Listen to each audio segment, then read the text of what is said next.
The moment Ellie stepped into that wedding reception in her borrowed dress, every head turned. No one could believe this radiant woman was the same person who'd been sleeping in her car just 3 weeks earlier. But as she locked eyes with James across the room, they shared a secret smile that said it all. This wasn't just about shocking his ex-wife anymore. What happened next would change both their lives forever. James Parker stared at his reflection in the bathroom mirror, adjusting his tie for the 5th time. At 38, he still cut an impressive figure, his dark hair showing just a touch of distinguished gray at the temples, his workout routine keeping him fit despite the demands of single fatherhood. But today, no amount of physical confidence could calm the storm in his stomach. In 3 hours, he'd be watching his ex-wife marry the man she'd left him for. "Dad? Are you okay in there?" His 12-year-old daughter Sophie's voice came through the door. "Fine, sweetheart. Just making sure I look presentable." He forced a smile she couldn't see. "You've been in there forever," Sophie sighed with all the dramatic flair of pre-adolescence. "And you still haven't told me who your plus one is." James winced. The plus one. The empty checkbox he'd impulsively marked on the RSVP card after 3 glasses of whiskey, determined not to show up alone while Rebecca flaunted her perfect new life. The plus one that didn't actually exist. Until yesterday. The memory of his first encounter with Ellie flooded back. He'd been leaving his downtown architectural firm late, arms full of blueprints for a project due Monday, when he nearly tripped over her. She sat huddled against the building's wall, a worn backpack beside her, sketching in a tattered notebook despite the fading light. "Sorry," he'd mumbled, embarrassed by his near fall. She'd looked up, and James felt something shift in his chest. Despite her circumstances, her eyes held a fierce intelligence and pride that caught him off guard. "No harm done," she'd replied, quickly covering her drawing. Something compelled him to linger. "That looked good. What were you sketching?" Hesitantly, she'd turned the notebook. It was his building, but not as it was. She'd reimagined it with flowing lines and natural elements that somehow made his firm's practical design seem suddenly soulless. "You're talented," he'd said, meaning it. "Thanks. Art degree. Lot of good it did me." Her smile was wry but not bitter. They'd talked for nearly an hour, standing there on the sidewalk. Ellie Winters, 34, former gallery assistant who'd lost everything after a perfect storm of medical bills, gallery closure, and apartment building conversion. Now living in her car, when it wasn't in the shop, like tonight. By the time he'd invited her to coffee, an insane plan was already forming. "Dad. Seriously."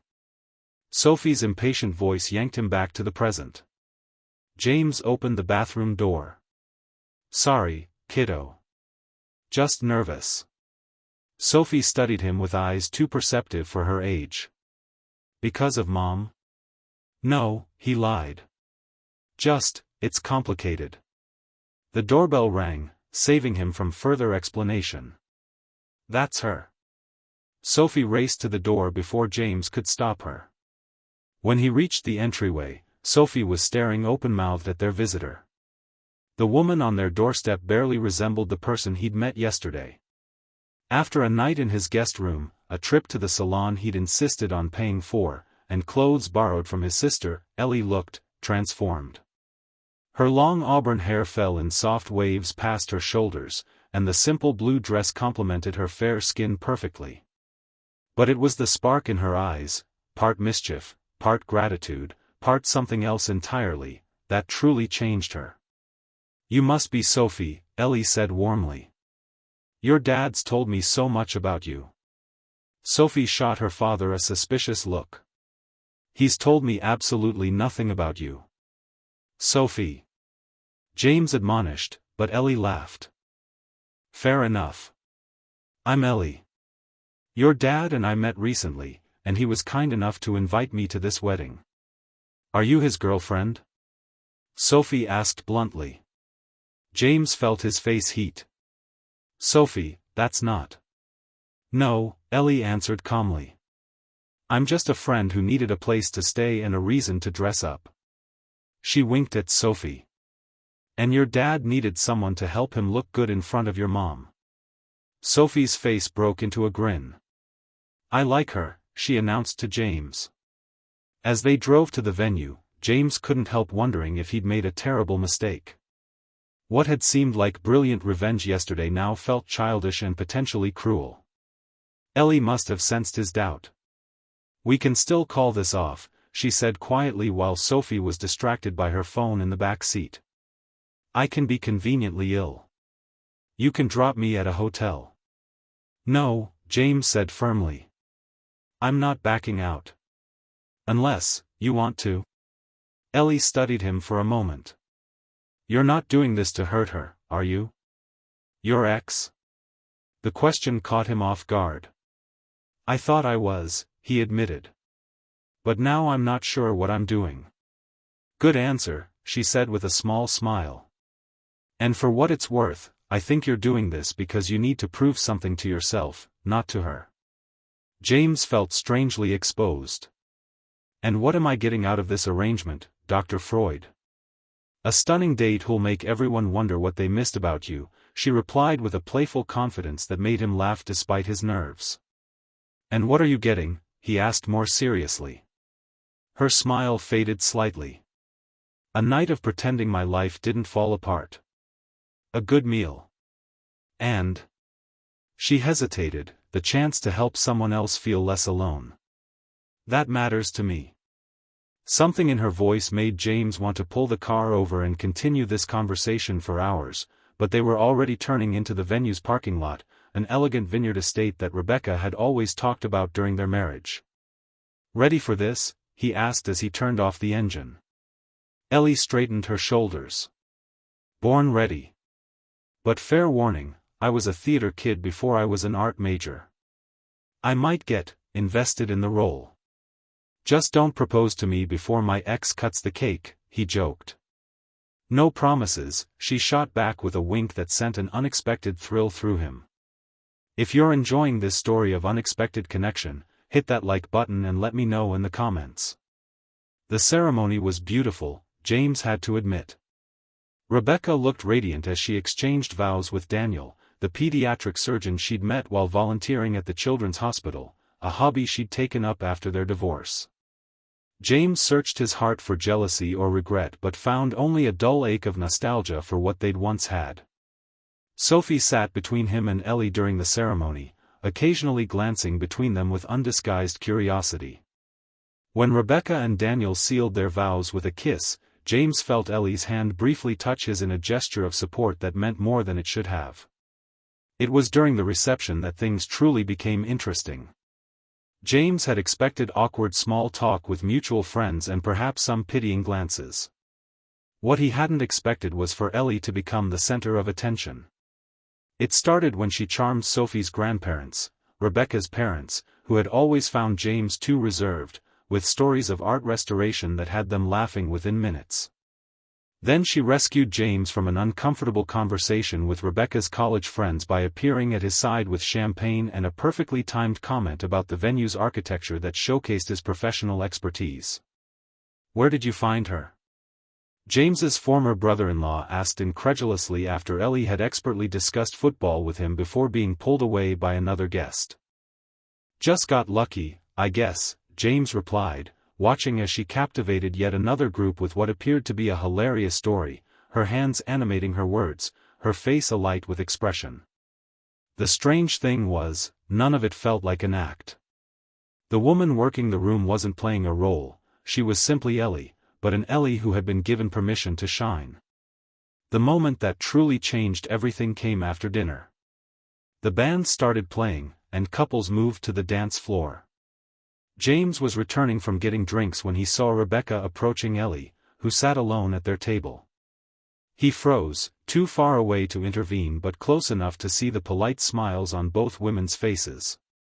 The conversation lasted only a minute before Rebecca nodded and walked away, but when James reached the table, Ellie's expression was unreadable. "What did she say to you?" he asked, setting down their drinks. "She asked how we met," Ellie replied. And then she said you deserved someone special. James nearly choked on his champagne. She what? I think that was her way of giving approval, Ellie said softly. She seems nice. She is nice, James admitted. That was never our problem. What was? James stared at the dance floor, where Rebecca was now laughing in Daniel's arms. We wanted different things. Or maybe the same things, but on different timelines. She wanted adventure before settling down. I wanted roots first. By the time we realized we were moving in opposite directions, it was too late.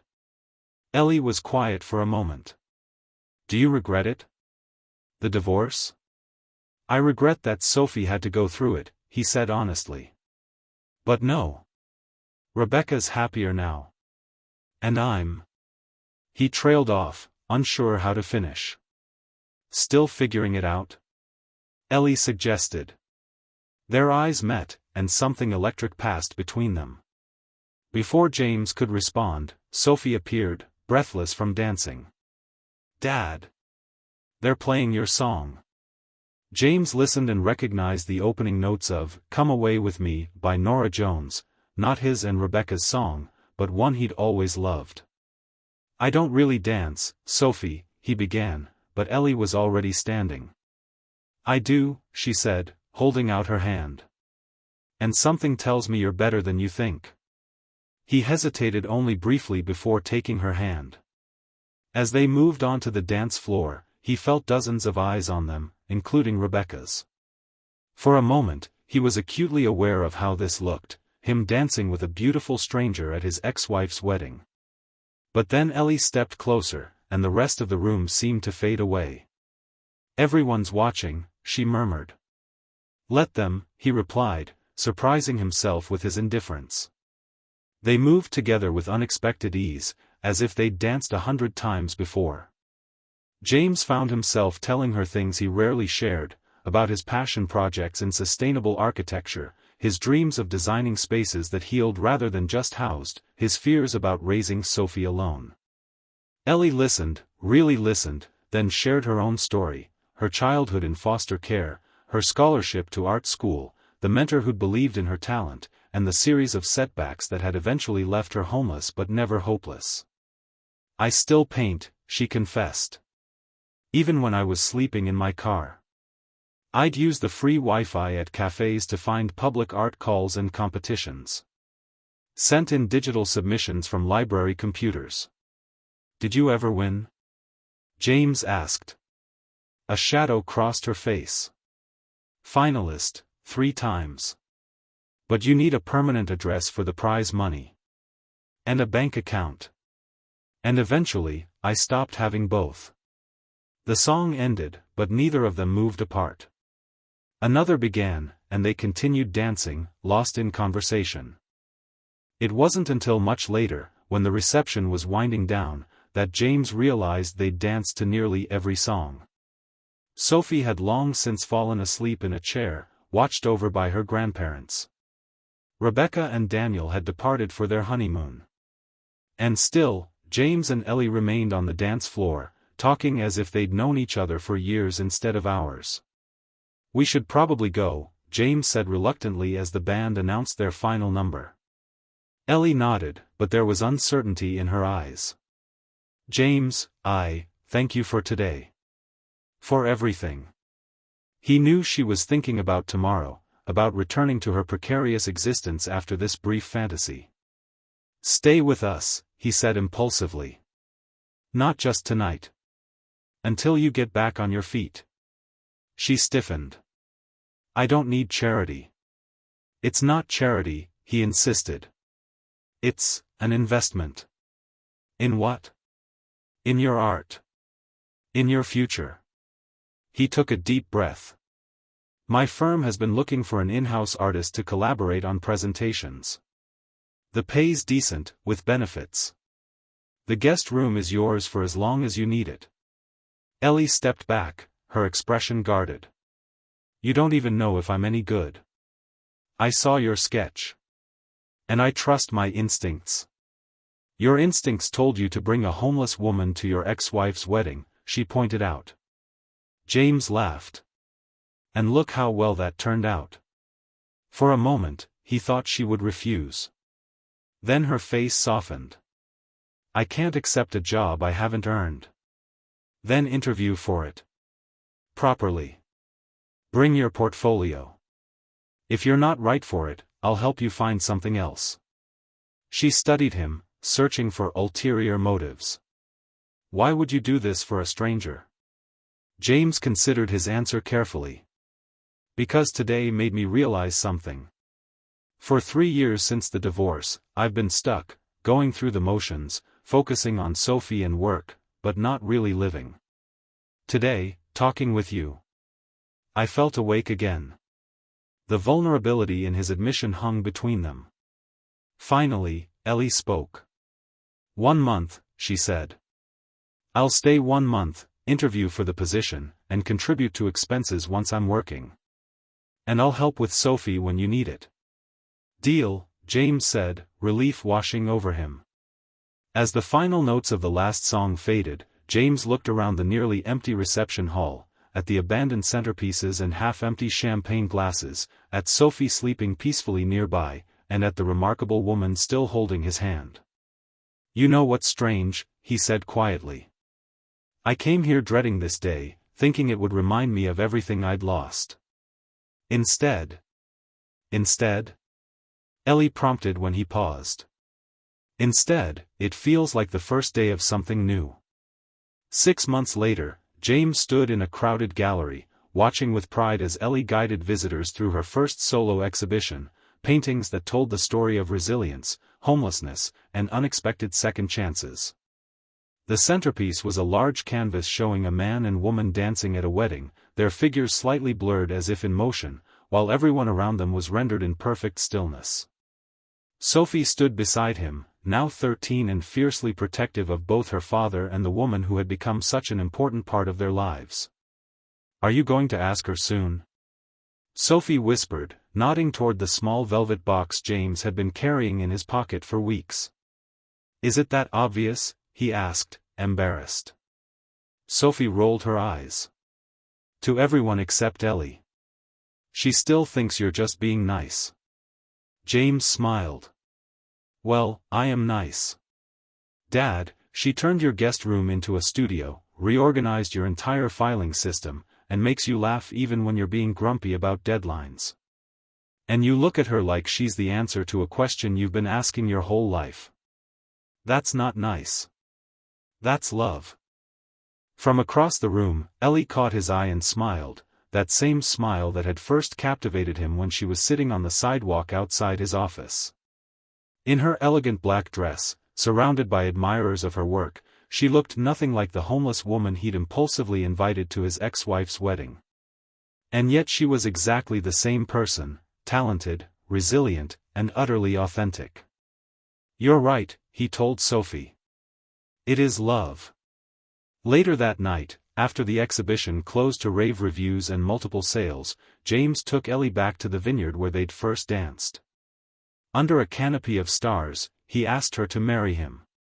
Are you sure? She asked, tears shimmering in her eyes. My life is still complicated.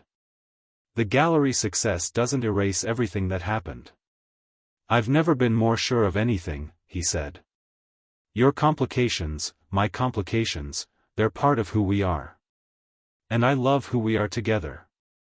When she said yes, James felt the last pieces of his heart, the parts he'd thought were permanently broken, finally heal. At their wedding a year later, Rebecca and Daniel were among the guests cheering as James and Ellie shared their first dance as husband and wife. Sophie, their proud maid of honor, had helped design the invitations using Ellie's artwork. And as they moved across the dance floor to the same Norah Jones song that had first brought them together, James whispered in Ellie's ear, "Thank you for stealing the show that day." Ellie smiled against his shoulder. "Thank you for taking a chance on a stranger." "Best decision I ever made," he replied.